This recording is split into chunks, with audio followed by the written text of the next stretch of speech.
Welcome to LOA Today. I'm Walt Thiessen. With me today is abundance teacher and money coach, Jody Lynn Creighton. This is your daily dose of happy.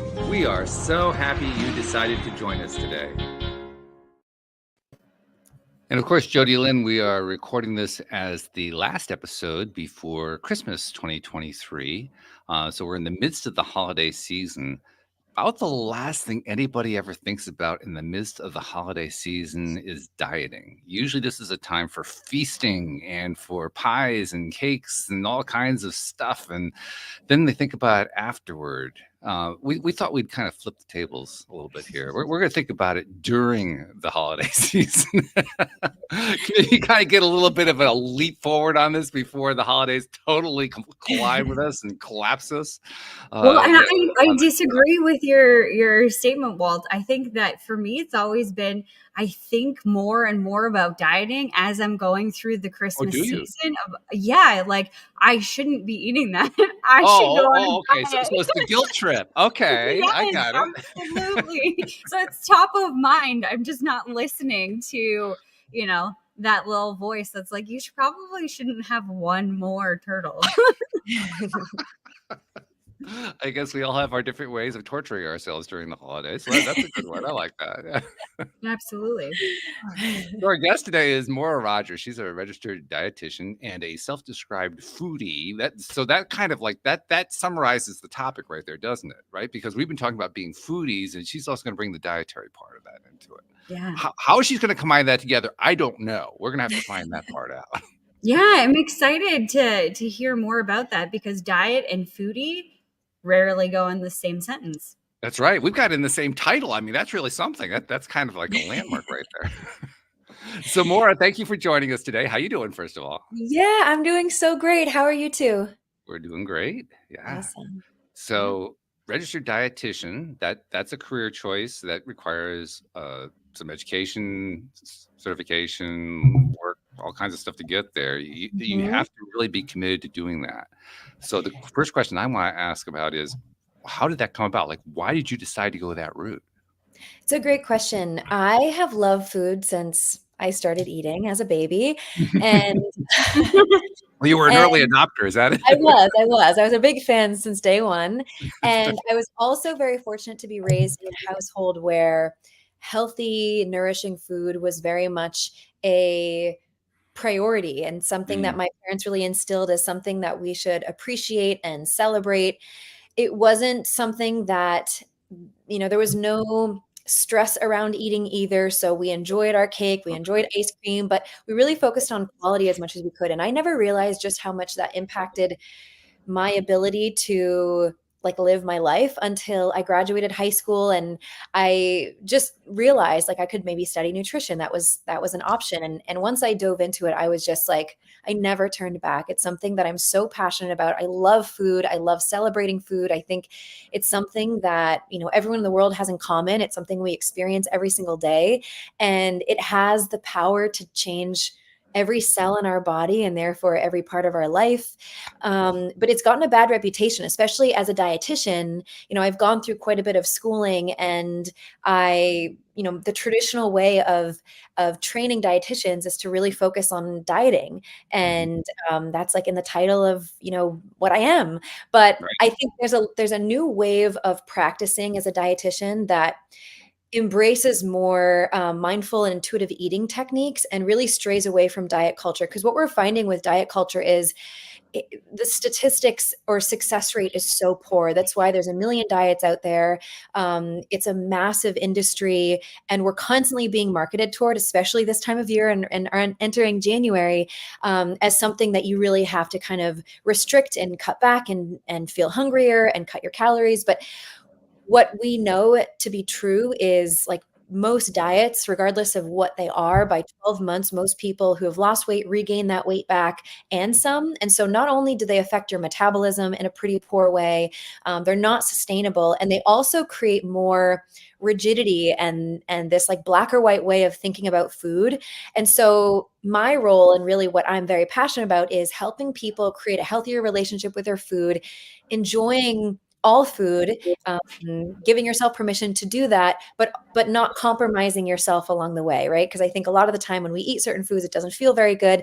So I help people really create that mindful balance where you're nourishing your body, but you're also enjoying what you like and what you enjoy in a very intentional way. So I don't really believe in dieting. I don't really believe in calorie counting, but a lot of my clients are ones who have tried everything, feel very stuck and frustrated and discouraged, and just want something that really sticks.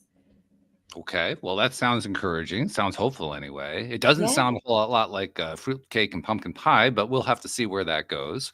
So let's talk about that. We're not going to be talking about dieting. We're talking about a healthy relationship with food. Let's talk about what that means. What is that?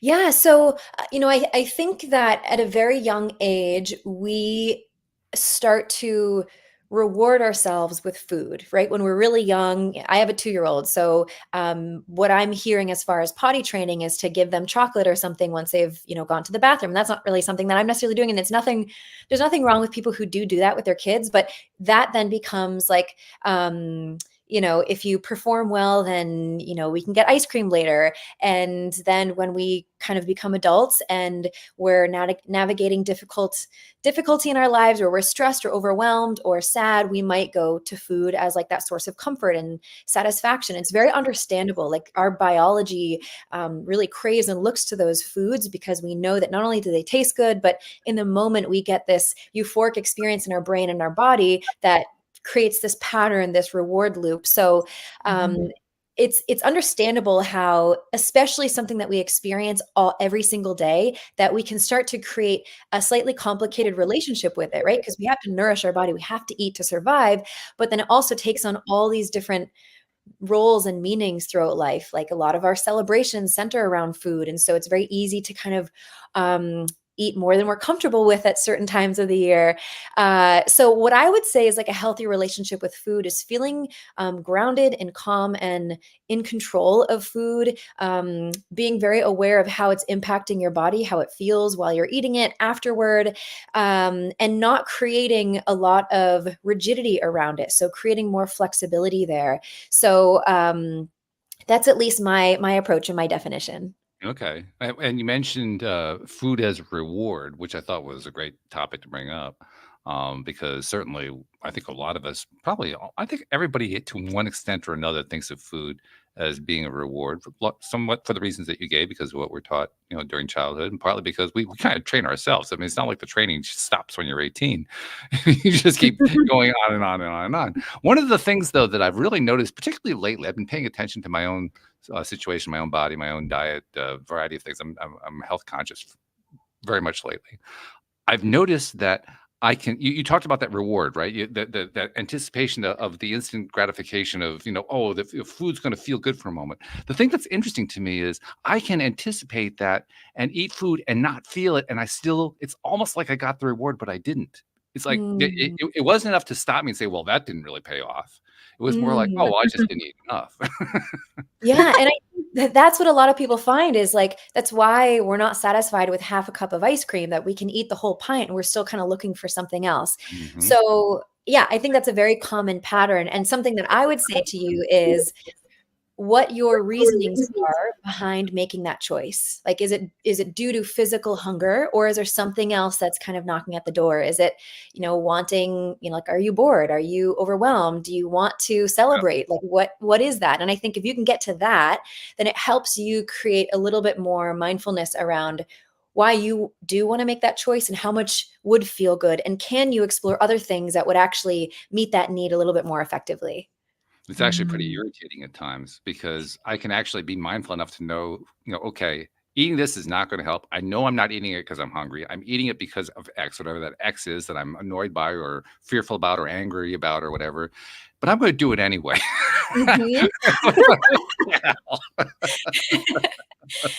Yeah, so there's like an element of rebellion maybe, or just saying like, I don't want to, like, and I think that's true. And it's not to say that this is true with you, but I'm seeing that for a lot of people who have dieted a lot, or maybe growing up there were certain messages around what you can and can't eat, that external food rule starts to get annoying. And Mm. so your wise voice might say, okay, this may not serve you, it may not actually meet this need. You know it's going to taste good in the moment, but you might not feel great afterward, or maybe you feel fine throughout, and but you maybe wake up feeling not so great. Whatever that is, it's sometimes not enough to override that other part of you, that other conversation that you're having that could stem from something else.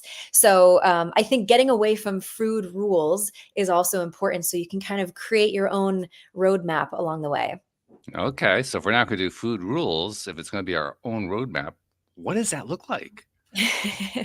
So that's where something called mindful eating and intuitive eating really comes in, which I love. And I know that that sounds like a very fluffy term and something that's not based in science. Like as a dietitian, I've so much of my field is all about science, but I think there's a lot of interesting research that's coming out around the impact and the role that mindful and intuitive eating plays in helping us better understand why we're making certain choices, how much would meet our needs, and drowning out the noise in a sense. Like stop listening to these external rules around like stop eating at 7 o'clock, and you should start fasting and have, like there's a lot of noise, and it's hard and confusing to figure out what makes sense for you or what feels good for you. But a big part of this is also just listening to your body more and better understanding how to manage your emotional needs, and and tailoring your decision making according to that, and then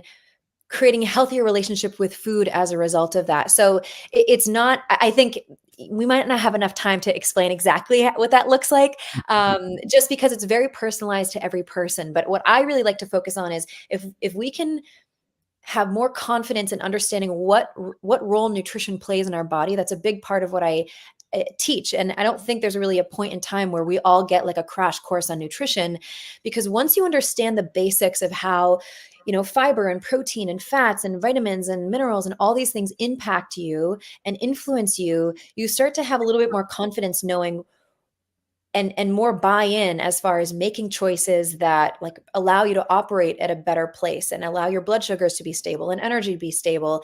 And so I think the recipe that has worked for me is nutrition education coupled with mindful and intuitive eating techniques, where you're focusing on removing the label around certain foods, as saying this is good or bad, or I'm good or bad for making this choice.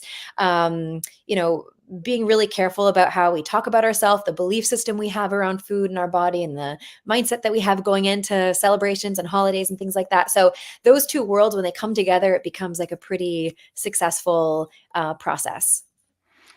Just one thing that I want to gently push back on. I'm actually not pushing back at you. I'm pushing back at sort of a societal norm. But you mentioned that where you've gone as a dietitian that doesn't strictly adhere to scientific standards, and that's where I want to push back on, because I honestly think that trying to limit science to double-blind, placebo-controlled studies is absurd. That's not Mm, science. That's mm, one little narrow area that mainstream science has said, okay, this is what all of science is all about. But that's not even true of all of science. There's so much science that actually doesn't even do double-blind, placebo-controlled studies. They just don't. It's not part of right, it. right. So I think we need to kind of expand our definition. Say, wait a minute, science covers a whole lot more than that. Science is Yeah. about data acquisition and understanding Mhm. that data, and creating formulas, for not formula, creating theories and testing the theories and hypotheses, and then gathering more data to see that that's science. Science isn't Mhm. double-blind, placebo-controlled studies. So Yeah. I think what you're doing actually is science. I don't wanna say that. Well, thank you. And there is now a lot more research around the impact and the role that mindful and intuitive eating plays. But I think something that I have understood to be a little bit flawed is this idea of calories in and calories out.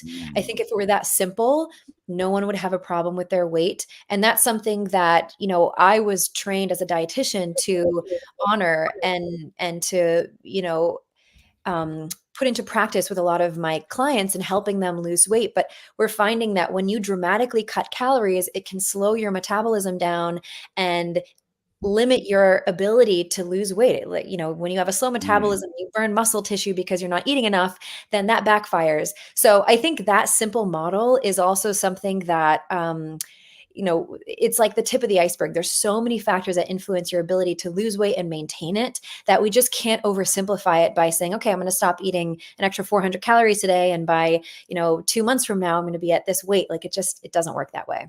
And I would call that good science, actually. Saying because basically you said there's a theory or a hypothesis that really isn't proving out. Well, that's science.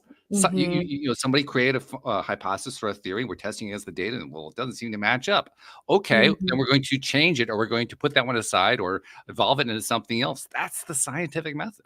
So you're doing great science. Thank you for that. Well, thank you. Yeah. And I think it's neat to just see a lot of my friends and those who I've gone to school with are also recognizing that we need to kind of expand our definition of what it, how we help people lose weight and really sustain that. So it's exciting. I love nutrition. I love food, and I want people to feel good in their body and feel good eating. The guilt and the shame, I think that's very common this time of year. And that's also something I really help people with is removing all of that, like the heaviness around making decisions, and then the guilt that we feel and the shame we feel afterward, because that doesn't feel great, Okay, so Jody Lynn, this is your cue, right? Because you were talking earlier about how you make yourself guilty throughout the holiday season. So where do you want to go with the whole topic about guilt and food? Yeah, one of the questions that was rattling around in my brain is in terms of mindfulness and intuitive eating. Like, we're coming into the holidays, it's just a couple days away. So what would be some tips or strategies, or like how do you approach that going into a season where you're going to be with lots of food and lots of people and lots of opportunities to maybe not make mindful decisions? How do you even become mindful of what the right decisions are? Yeah, awesome question. And this is, also to your point, Walt, this is such a great time to have this conversation, because I do think there's, this throwing caution to the wind situation that happens toward the end of the year. And then a lot of people start January 1 and say, oh my gosh, I don't feel good in my body and I'm so frustrated, and, do something extreme. And that's something that I would love to prevent and just help people stay a little bit more in the middle instead of going from one extreme to the other. So, great question. And I think there's a lot of very simple but impactful tips and strategies that you can put into practice to make sure that you feel more in control and more intentional going into a lot of variable situations.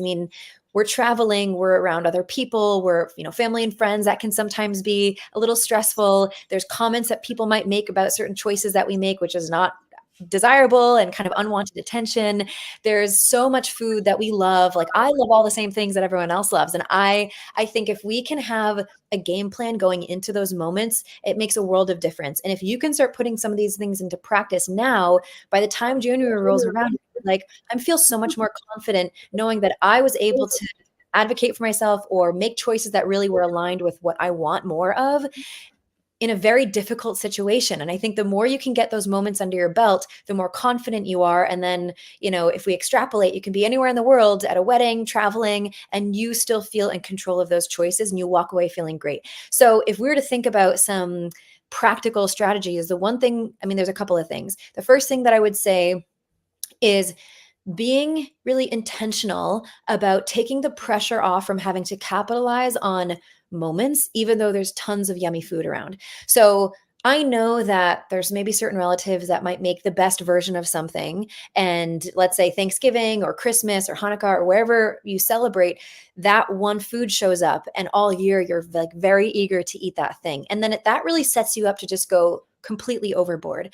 But if you take a step back and you realize, I could recreate this dish anytime I want, or I could, find like the second best version of this thing that somebody else could make for me, and I could buy it and make it or eat it or have it delivered at any point. That food's never going out of style. We'll always have access to that food. And so if you can just remind yourself of that going into these moments, then you can show up at the buffet and say, you know what, this is amazing. I know it's amazing. I want to enjoy it and like really savor it, sit down, like be really intentional about not inhaling it while you're talking to other people. Like, create a moment around it. If it's as good as you know it to be, like, create a special moment. As hard as that is when we're catching up with people, but like try to create like a little mini experience so that you actually recall, what does it taste like? What are the textures?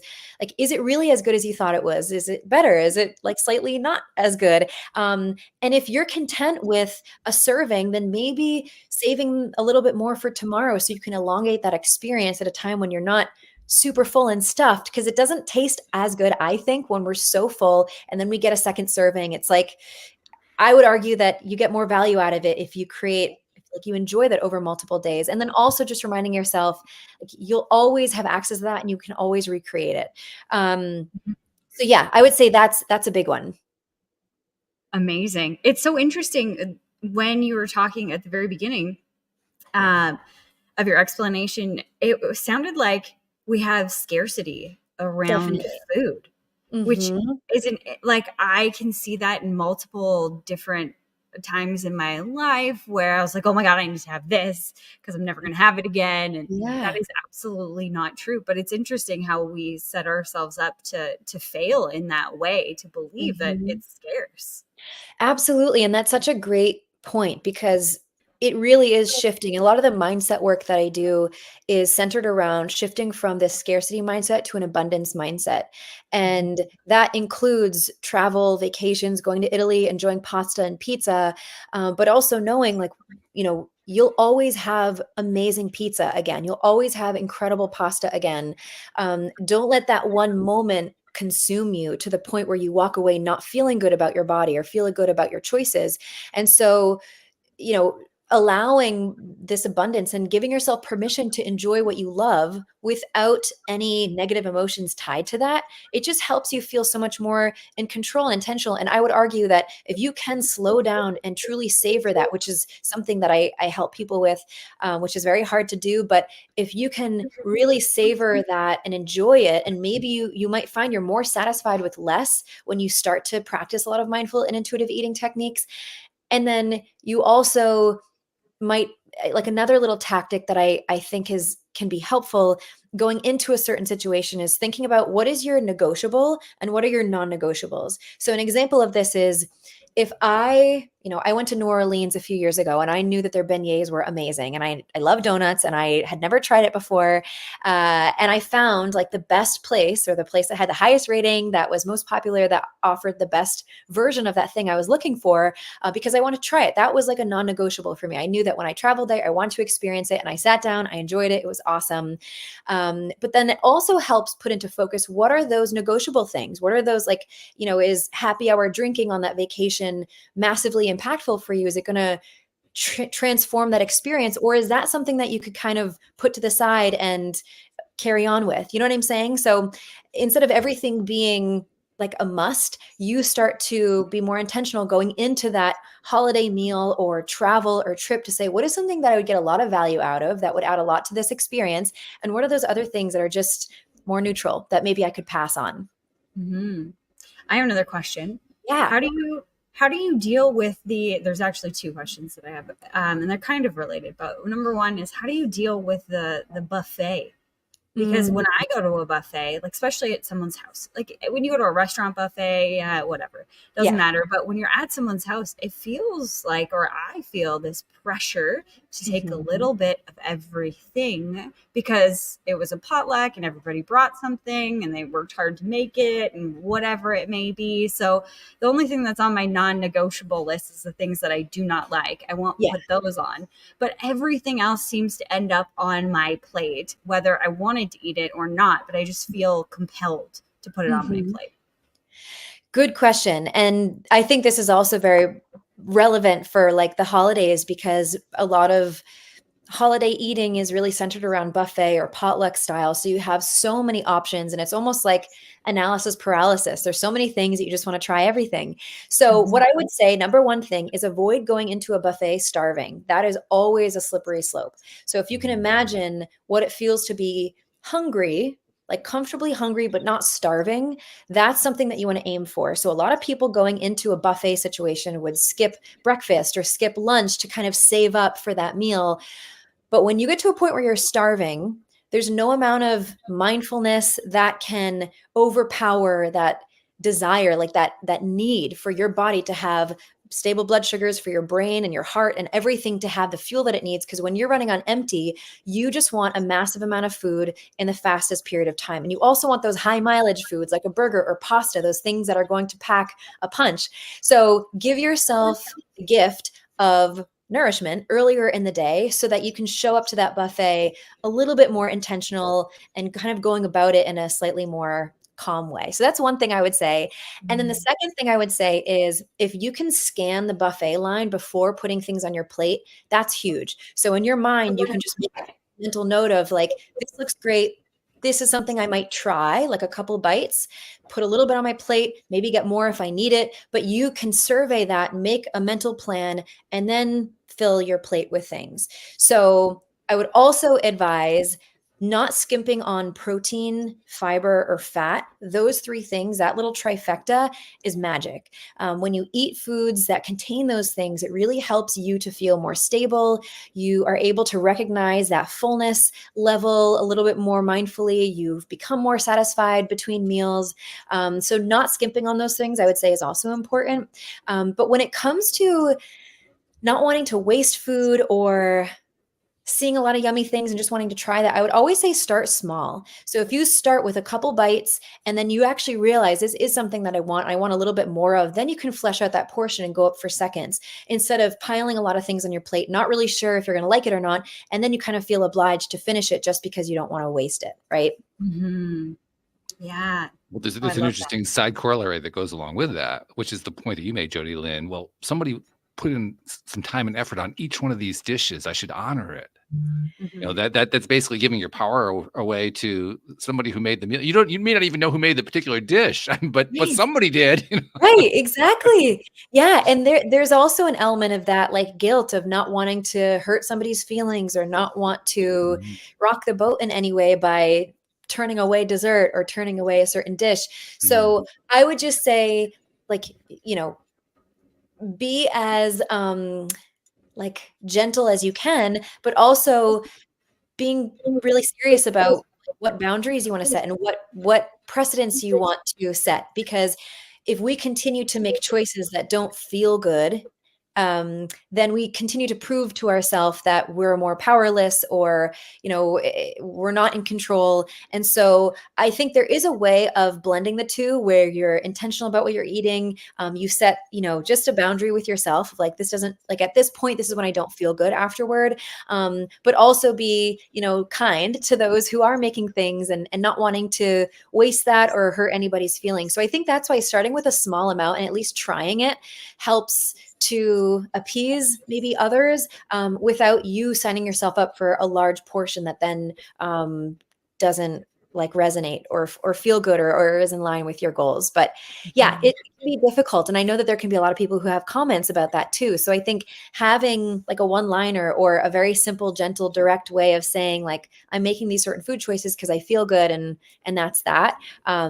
I think that can be helpful because sometimes people go into the holidays and they get these unwanted comments from a lot of people and it makes them, you know, feel a certain way and they start making choices that are more to appease other people than to kind of appease themselves. Mm-hmm. I found that a lot around alcohol. I, you know, not completely stopped drinking, but a few years ago, just stopped drinking. And there was no intention, like no actual decision that I made. I just noticed that I don't feel like it. So I don't want to do it anymore. So I stopped doing it. And that was not my previous lifestyle. Yeah. So when that happened, everybody was like, you don't want a beer? What do you mean you don't want a beer? Well, just have a beer. Come on, just have a beer. Just have a drink. Come on. Like what you don't want to hang out with us? I can hang out with you and I can drink water. I just don't feel like it. And now that it's been a few years, less people say less things. But I think that that's really difficult for people to address or to have a comment back. For me, like it was, you know, my family and I would just say something like, I'm good with water. I just don't feel like it. And then usually try and switch the subject. But are there some one-liners that maybe you can give to the people listening for comments like that of how you deflect them kindly or, set that boundary so you're not justifying something that you want to do to someone else. Yeah. Yeah, I think that's such a great point, and also so timely, because with food comes alcohol, and those two things really come together. And I think how we celebrate, and in our culture, having champagne and wine and mixed drinks, that is just something that people do as a way to commemorate a moment, or to really make the most of this moment. And that's difficult because it's so baked into our culture. And so when you start to make choices that are different from what you used to, I think it also starts to, like, you kind of inadvertently, without you ever trying, is like holding up a mirror, and then they start to see their own decisions, and it kind of makes them question a little bit about what they're doing. Or maybe they feel like, oh, they're judging me now for making this choice because they're not drinking anymore, or they're too good for me or something. So it's difficult. And I'm also in that boat too. I don't really drink because it doesn't make me feel good. I get a headache every time, and it's just not worth it. So I also received a little bit of pushback, when I was younger, but I just kept saying, I literally feel sick. I don't feel well, and I'm having an awesome time. So you don't have to worry about that. Like I am living my best life. So I think just reiterating how you're feeling, people can't really argue with that, and just stand firm and do your very best to close that conversation and just carry on, and not put more energy into it than what you're comfortable with. Because when we start to feed it, or if we start to waver or not feel as confident in our decisions, I think that can translate, and other people might pick up on that and start to press a little bit more. So just having a little bit of confidence and conviction behind your reason, and people don't have to understand it, but I do think it's important that they respect it. So yeah, it's hard, but I would just say it's awesome that you were able to, like, set that boundary and keep advocating for yourself. And like you said, the more that you do that, maybe it's just a couple times you see these people and you set the tone and you honor that and you really stand your ground, that by the fourth time they're like, okay, whatever. They're having water, I'm having beer, we're still having a good time, let's move on.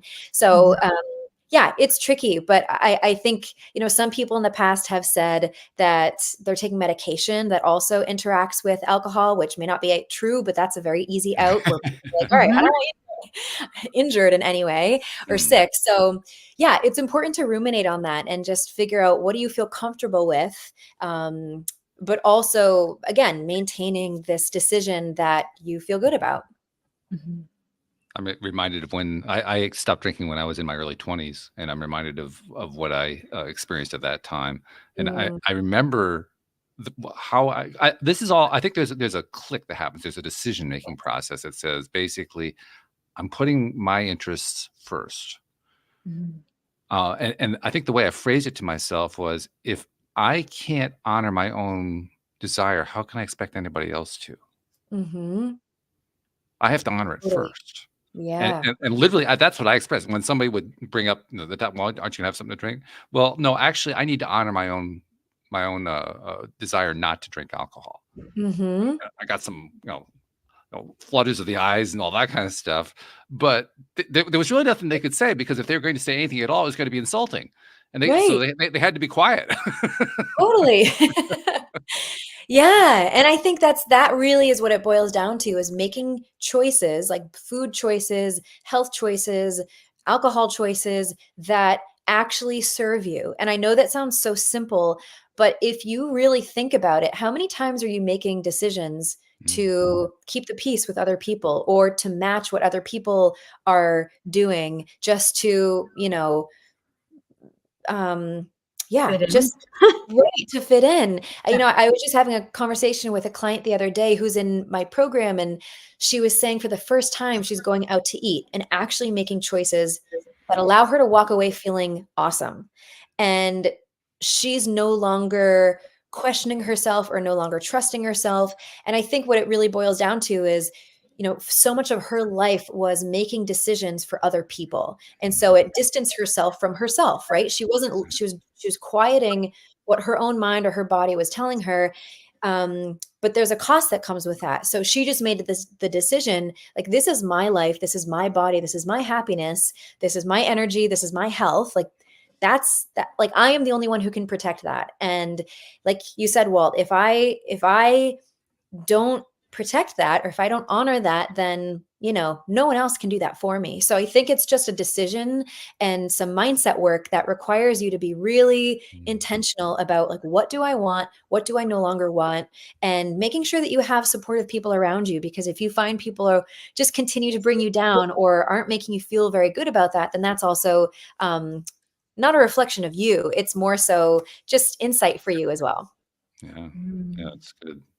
Okay, well, I think we have a strategy at least that we can lean upon to help us navigate the holidays in an intelligent and body affirming way.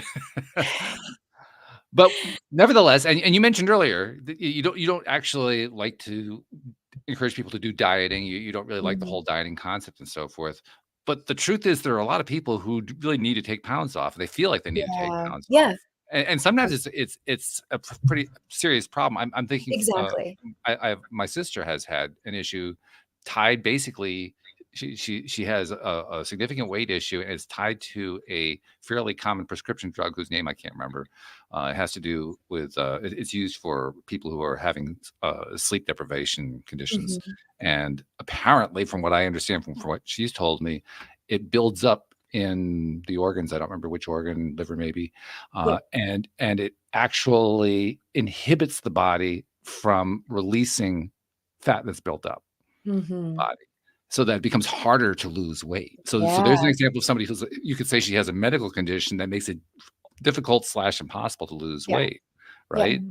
And in fact, we've talked in the past here on the show. We've had other people on the show who are weight loss issue experts and so forth, and we try to avoid talking about it in terms of weight loss. We talk about it in terms of healthy bodies. So we try to do the mindset thing, but it can still be kind of tough. So what do you do with somebody? I mean, you don't really want to put them on a diet. You want to help them change the mindset, but the mindset shift is tough. Plus, they're dealing with a medical thing. How do you navigate that?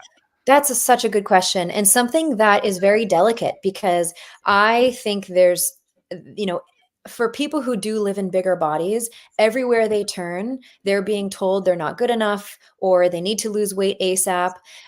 But there's also and I'm not I'm very informed that there are many cases where people medically need to lose weight in order to live like a healthy, vibrant life. And there's conditions that make it very difficult for people to lose weight. And so again, this idea of eating less and exercising more, that is very flawed for a number of reasons. So what I typically do is when I take somebody in who wants to feel better in their body, who knows that they feel more confident and comfortable at a lower weight, we first spend a lot of time focusing on why they want to do that. Is it for them or is it for other people?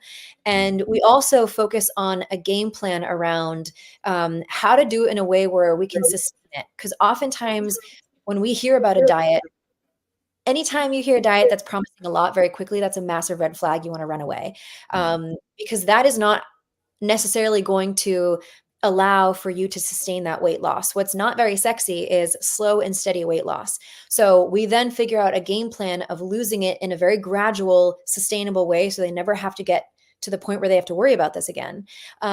And then we also take a look at all these variables that could be impacting their weight and their metabolism. So oftentimes, if you're not sleeping well, that is such an easy area to focus on to support your metabolism, to support your hormones, to make it a lot easier for your body to let go of unnecessary weight. So there's some data around how just one night of inconsistent sleep can affect that hormone, that it helps you feel full to the point where you can eat up to 600 extra calories than you did the day before. And that's even that's you listening to your body. If you're hungry, then you want to eat, obviously. But just looking at sleep and how can we make sure that you're getting uninterrupted, solid sleep as often as possible. So that's one pillar. Another is looking at stress and managing your emotions and making sure that you're not making food decisions out of an emotional place. And then we figure out how can we make sure that you're self-regulating in a way that feels really good, that you have enough options there without leaning on food as much. So that's a big part of it too. Thinking about improving their relationship with movement and exercise, and not doing it in a way to punish themselves, but doing it in a way where it helps them feel energized and feel better in their bodies. So yeah, I mean, I could go on and on. There's so many different little avenues that we take in. What I like to think about is like pulling all these pieces together, creating this puzzle, and basically giving your body every fighting chance at letting go of unnecessary weight that just doesn't have to be there.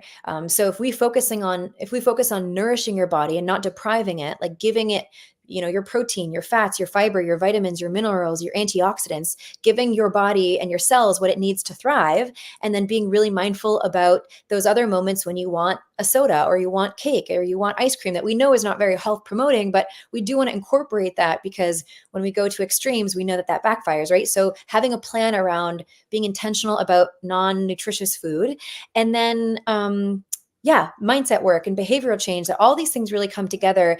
And the last thing I'll say on this is there's so much emphasis on losing weight and getting on a scale. And if we don't see the number we want, then we spiral or we say, screw it, this isn't working.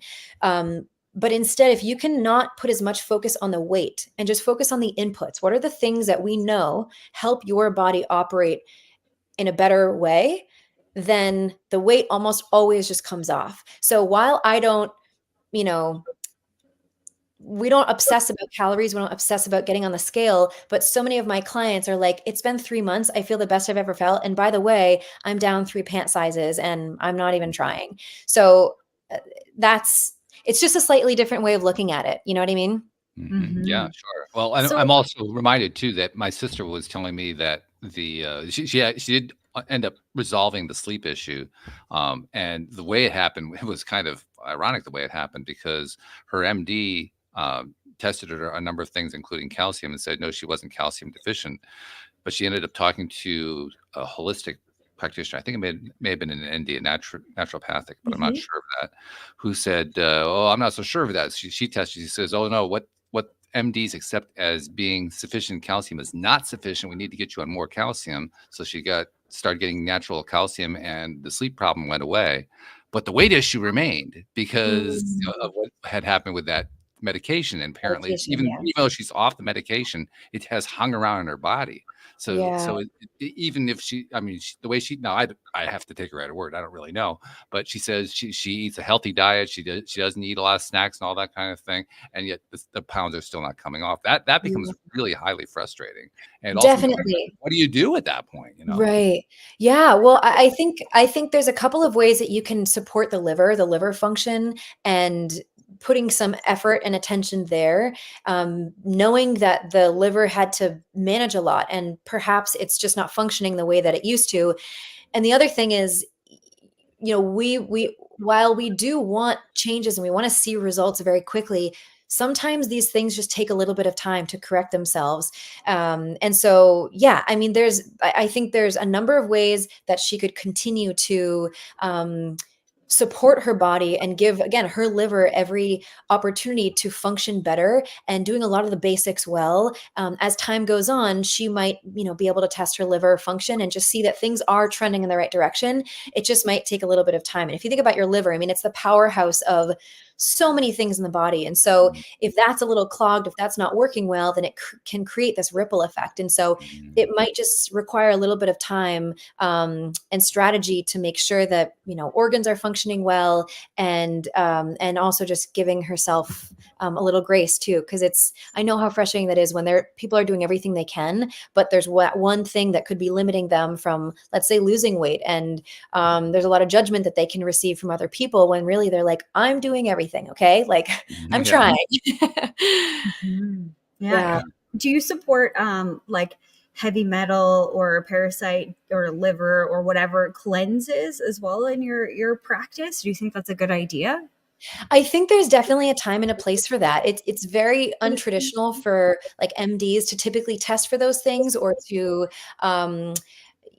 help individuals navigate that. But I do think there are a lot of cases where they might be doing a lot of the basics well. They might be focusing on, this is the other thing that I want to say around weight loss is also gut health. And we understand that there's definitely bacteria and different organisms that can increase our propensity for weight, and others that can help us lose weight. And so they've done these like fecal transplants with different rats who have different microbiota. And they find that when they do that fecal transplant, the weight that this one rat was having a hard time losing, suddenly it's just falling off. So I think, there's all these different ways of approaching like a strong, vibrant health. And I think there's definitely cases where looking at certain types of cleanses, and looking for parasites and doing stool tests, that there's so much insight you can gain there. But what I would say is, you want a little bit of data to work with before jumping on some kind of cleanse. Oftentimes we can get excited or see like this at-home cleanse, but that can sometimes create more problems afterward. And so I would just say doing a little bit of diagnostic testing to make sure that you are targeting something and it's not just kind of a generalized blanket treatment is also very important. Yeah. Totally makes sense. We answered your question so thoroughly, you don't even have a follow-up. I'm kind of shocked. Well, I have other questions. Well, go for it. I mean, you jump in. It's all right. We can switch, not necessarily directions, but to focus in a way. I want to hear more about nutrition, how to nourish your body and what that looks like in our world of food today and all of that. Like, what's your thoughts on that? Yeah. So I think, I mean, nutrition to me is like one of the most powerful areas of our health and our wellness, and what we really need to be focusing on. I mean, it has the power to add years to your life. It has the power to, like, unfortunately, like, decrease your lifespan. We know that most chronic disease that is lifestyle based is often driven by, nutrition. And that's also not to say that, it's a very conscious, easy decision. I think there's like food equity, and having access to whole, fresh food that's affordable is also a massive problem. But I think food is like one of the most instrumental players in helping you feel alive. And that's really what I want people to walk away with, is knowing like food is on your side. It is there to help you get more out of every single day. And I also think it should taste good too. So, there's definitely some core pieces we want to focus on. As I mentioned earlier, having adequate protein. I mean, that could be 25 to 35 grams of protein per meal, 10 to 15 for snacks. I mean, there's, again, have to personalize it to the individual, but giving your body enough protein to work with so that every cell in your body can function well, allowing adequate fat, and those fat sources that are ideally those unsaturated or omega-3 rich fats. And typically those things come from plants. So your nuts, your seeds, avocado, olives, olive oil, avocado oil, of course, fatty fish like your salmon, herring, trout, mackerel, all those good things that for a lot of people who have a history of dieting or cutting calories, they're afraid of eating fats.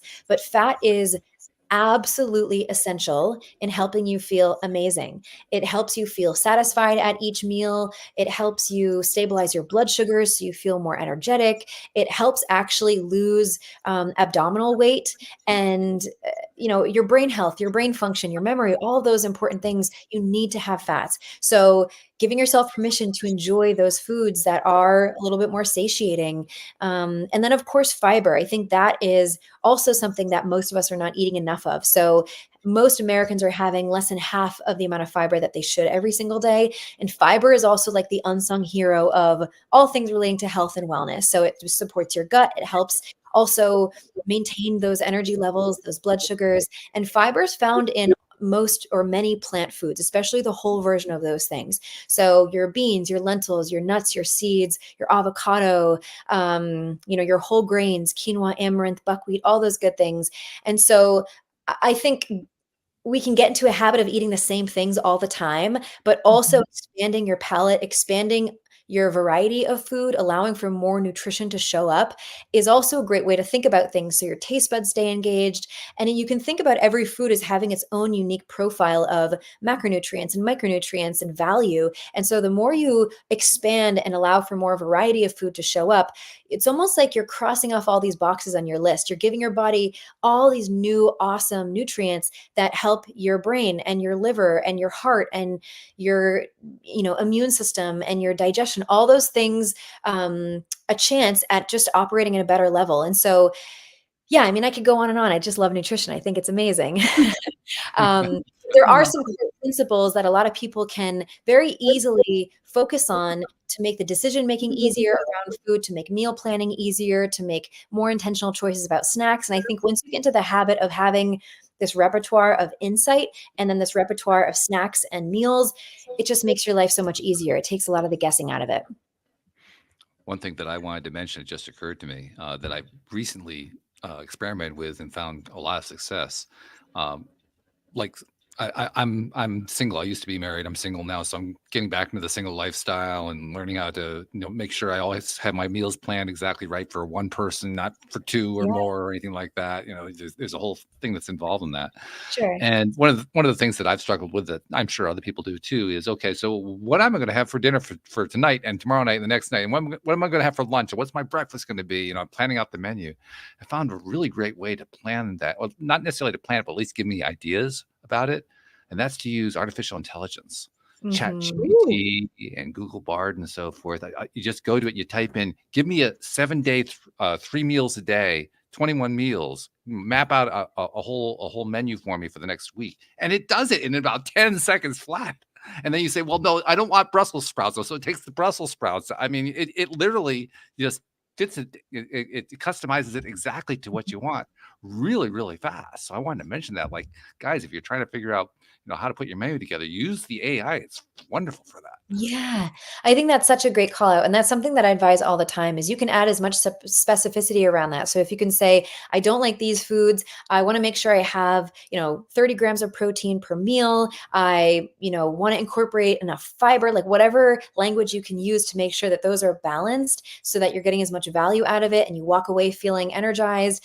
It makes your life so much easier. So I think that is such a great hack and a gift for sure. Yeah, I love Absolutely. that. I was looking on your website earlier. Do you have a cookbook available, or I think you had some like recipes or something? Maybe I saw. I don't know. Yeah. So Yeah? I do. I have like this almost like a workbook that I've put together of tons of meals and snacks that I've vetted, brands that I've looked through that kind of meet my criteria, that are very wholesome and nourishing and that actually taste good. So yeah, I have lots of options. That's Really good. amazing. 'Cause You also I have a think program, don't you? You have I think it's called From Restriction to Food Freedom. Tell us about that. Yeah. Yeah, so that has been, I mean, it's the most excited I've ever been about anything I've created. It's really like a culmination of my 10 years practicing as a, health coach and a dietitian. And I've really put together this 3-month program that helps people who have struggled with dieting or weight loss, or anyone who's felt overwhelmed with what to eat and really how to create sustainable changes. It is like the one-stop shop. So it's a hybrid of one-on-one coaching with me, along with on-demand modules that you can watch at any time. You can repeat watching them. And it's all about helping you master healthy eating habits, a balanced mindset and relationship with food and your body, so that you really feel successful and you set yourself up for success far beyond our time together. Because I think there's a lot of programs where people might feel like they need to depend on a person or the program in order to have success. But I want people to feel amazing. So they never have to worry about their weight. They never have to worry about what they're eating. They feel confident and empowered. So I'm really excited about it. And I have some slots that I'm opening up for the new year, but you can definitely start sooner than that if you're eager. It's been a passion project, but something I'm like very, very excited about. So what kind of commitment are we talking about here? Is this like a lifetime commitment, or is this, something I'm doing for No. a year, or what is this? Yeah, so it's actually 3 months. So I have people who are, halfway through it and they've said it's the best that they've ever felt. And these are people who have tried a lot of different things. So it's really a combination of nutrition education, behavioral change, repairing your relationship with food, better understanding how to navigate difficult situations, traveling. It's very comprehensive, and it is a 3-month commitment. So it's kind of every week there's either a module or a one-on-one coaching session with me. And it's just a nice blend blend of, trainings and education and some support. So yeah, it's 3 months. They have access to it for 4 months if they ever want to look through any more content or ask any more questions. But I also help people understand how to nourish their bodies better by looking at their food intake and just offering suggestions that help them feel more satisfied and better. So it's not about counting calories or obsessing about anything. It's really making your life easier and more stress-free. That's the goal. What was the hybrid aspect? Was that deliberate? In other words, combining some time with you, some time with the modules, basically giving the power to this is what it sounds like to me, giving power to the person you're helping so that they're basically taking control, but they're getting, needed guidance along the way where they need a little support. Yeah, absolutely. So it's helping them better understand how to be more self-sufficient and to trust and to listen to their body and to just look at food in a different way. And yeah, I think there's so many tools and insights that they can take away from this. And I just want them to have more options or more tools in their toolkit to navigate real life. And yeah, so it's exciting. I love it. I'm really, really passionate about it. That's really great. Yeah, we can hear the passion too in your voice. No doubt about that.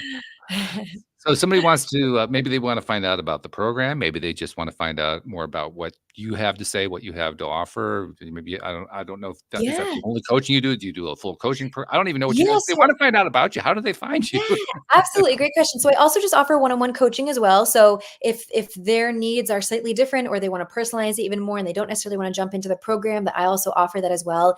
I'm also very active on Instagram. So my handle is Maura, Maura.wellness. If you ever want to just get lots of free advice and guidance and support there.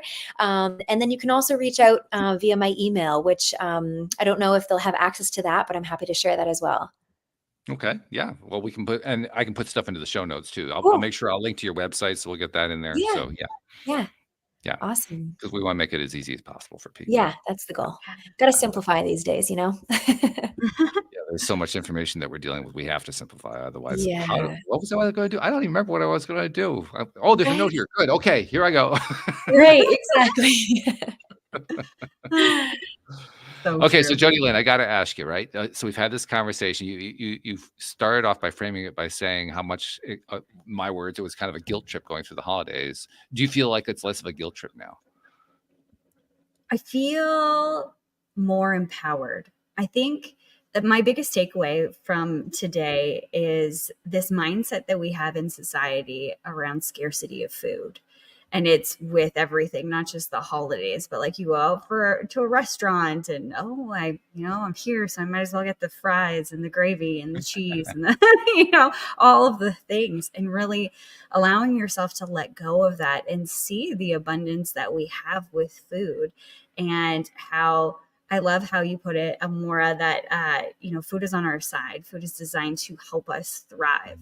So those were my big takeaways today. And I'm excited to go into the holidays and see what I can learn, not only about myself and the way that I view food, but how I can take a look at the food that's, at that buffet and say, okay, how can this nourish me? And how can I really have an experience with it here and now?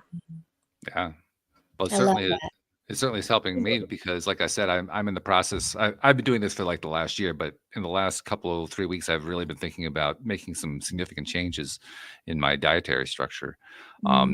Not so much for the purpose of losing weight. My weight's actually pretty good, but more about just improving the healthiness of the food without making it taste lousy. Right. You know what I mean? Yeah, life is too short for average food or boring food. Like if you have the option for it to taste better, I'd go with that, Yeah, exactly. So, yeah, I love that. And I thank you for both sharing that. I think it's neat to also think about how just a few small changes can be so meaningful. So this is also for any listeners, if you're overwhelmed or if you're like, I don't know where to start, a little trick that you can try is just writing down what are 3 things that you want to improve upon. Let's say 3 goals. Of those 3, what are 2 that, feel most doable or most realistic and the least amount of stress? And then of those 2, which one is going to create the biggest impact in this moment? And so that can help you really narrow down what action to take, and then just allowing a little bit of change over time. Or maybe you're ready for a big overhaul, but also don't underestimate the small choices either. I just realized we're talking about food, diet, we're talking about intake, and we're talking about taking small bites. There's a theme. On brand, isn't it? Normally, it's just a metaphor. It's like, no, it's actually a simile. It's the real thing this time. Yeah, right. Yeah. That's pretty cool. I love that. Well, thank you so much for taking this time, joining us, sharing some of this really cool stuff. I like the mindset. I like the way that you're treating it. We're not treating it as diet anymore. We're just treating it as this is what we need in order to live and thrive. How can I maximize that? Totally. It Yeah. changes So the whole thing around. That's a completely different conversation at that point. it is. Like, I never even use the word diet. We don't talk about calories because it's so much bigger than that. And I think when you start to understand that, things just click. Like, it really does. It feels so much more effortless when you're like, wait a second, how do I want to feel today? How do I want to go to bed feeling? How do I want to wake up feeling? And what choices can I make that just align with that? And then you naturally start to find, okay, this food feels good. This food doesn't really feel good. This amount of food feels really good. This amount doesn't feel very good. So you almost like, yeah, you become in the driver's seat of your decisions. And yeah, it doesn't have to be extreme. It doesn't have to be around dieting. But I do think like this slightly new approach can just have a very impactful way of just changing how you think about yourself, how you think about food, how you think about your body, so that you're just not stressing about things as much as time goes on. Now we just got to figure out a way to get the medical society at large to stop thinking about what you do as being a dietitian and turn it into another term. I mean, is there a better term? A nutritionist? I don't know. What would you, if you could change the title, what would you call it? Yeah, I mean, I think some blend of nutritionist or integrative health coach. It's hard to really put an exact name to it, like language to it. I mean, as a dietitian, that is like it's kind of go through similar training as a nurse does, but anyone can call themselves a nutritionist. So that's also Yeah. something that I would advise listeners just be mindful of. Anyone can call themselves a health coach or nutritionist. There's no licensure around that. So you just want to make sure if you are working with somebody that they do have like clinical training or at least like, certifications in some way, because you also don't want to messing with your body is a big deal too. And there's a lot that you just want to take care of yourself, I guess is what I'm saying. But yeah, I would say like an integrative nutritionist, maybe that could be kind of a fun term. I think they just need to change it to something. They got to take the Yeah, word diet out I know. so that we change that conversation. Right. Yeah, I know. I call myself a non-dieting dietitian. So it's like, Good way to do it. I like that. yeah. Well, thank you very much. We really appreciate it. And thank you to our podcast listeners everywhere. We'll see you all next time here on LOA Today. Goodbye, everybody.